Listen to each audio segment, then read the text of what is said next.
বিসমিল্লাহির রহমানির রহিম। সম্মানিত দর্শক, আন্তরিক শুভেচ্ছা ও অভিনন্দন। তো বন্ধুরা, আপনাদের মাধ্যমে মাননীয় প্রধানমন্ত্রী জনাব তারেক জিয়াকে কিছু কথা বলছি।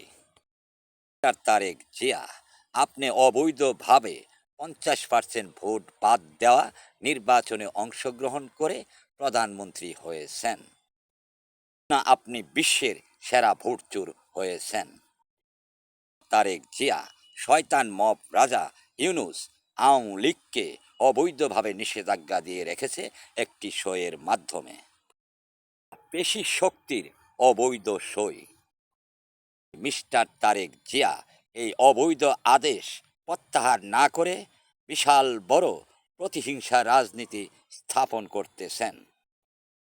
দেশের জন্য সংঘাত ছাড়া ভালো কিছু বয়ে আনতে পারবেন না।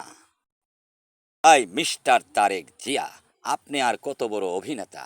বিশ্বের আপনার চায়ে কত বড় বড় নেতা নির্মমভাবে পতন হয়েছে, যা ইতিহাসে আজও রয়ে গেছে। তাদের তুলনায় একটি শুক্রাণু মাত্র। তারেক জিয়া, আপনি জনগণকে বোকা বানানোর জন্য মঞ্চে অভিনয় করার বক্তব্য দেওয়া ছাড়া আর কিছুই না। তার প্রমাণ আপনি নিজেই দিচ্ছেন।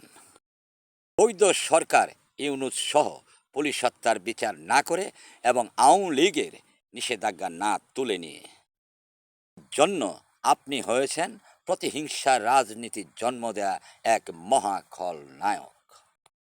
আপনার জন্য ভালো কিছু বয়ে আনবে না। তারেক জিয়া, যে দলটির নিষেধাজ্ঞা আপনি তুলে নিচ্ছেন না, সেই দল সম্বন্ধে আপনার কোনো ধারণাই নেই।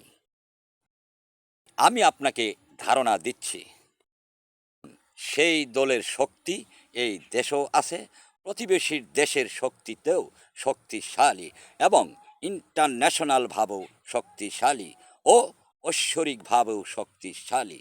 তার প্রমাণ হলো 1971 সাল। বিশ্বনবী বিজয় করেছিল মক্কা, বাংলা বিজয়ী করেছিল বঙ্গবন্ধু। মিস্টার তারেক জিয়া, আপনি নিষেধাজ্ঞা তুলে নিলে সেই দল হয়তো ভদ্রভাবে আসত। বন্ধুরা, সেই দলের অনেক রূপের শক্তি আছে, আমি আপনি সহ সারা বিশ্ব জানে। রূপেই আসুক, ঢাকঢোল পিটিয়ে আসবে, সারা বিশ্ব জানবে। এই দেশটা হলো তাদের সন্তান, তারা সন্তানকে রক্ষা করতে আসবেই। ধন্যবাদ। সৃষ্টিকর্তা সর্বশক্তিমান।